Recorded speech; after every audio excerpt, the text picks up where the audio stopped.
that vessel said, "We had no idea we were close to land until we heard the grinding of rock on metal."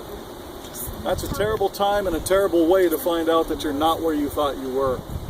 Congress agreed, and in 1907, they appropriated money for the building of light stations and fog signals all over the Great Lakes, including $75,000 for the facility that you're about to see up the hill from here.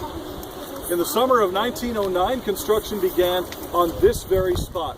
This broken foundation here was the site of our hoist and derrick system.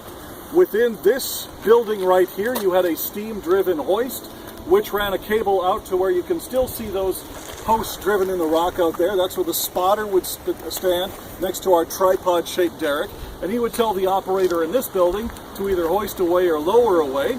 And under calm conditions, you could anchor a steamship right at the base of these cliffs, and using the 60-foot crane arm from our derrick, do direct ship-to-shore unloading of materials. And in this way, all 310 tons of building materials were brought up the side of this cliff and brought ashore.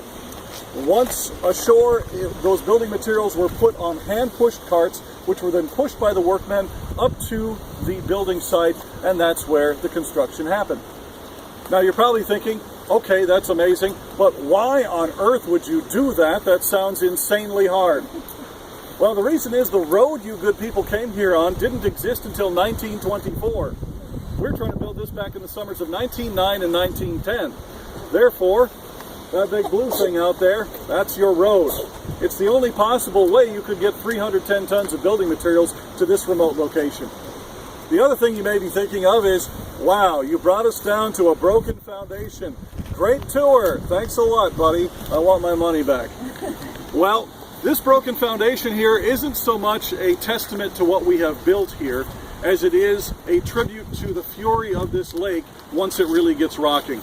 Because even though it's 100 feet up the side of this cliff, a storm in the winter of 1915 brought this building down. Crushed the engine inside like a grape. I'd love to show you the original steam hoist, but I can't. It's been completely destroyed as if by the wrath of God. I can show you the sister engine of it up in our museum department of our visitor center, but the original one, once the lake got done with it, a heap of twisted metal, broken glass, broken timbers, and this broken foundation was all that was left of it. Any questions for me at this point in our tour? Yes. I did not hear that. Okay. Let's go on up.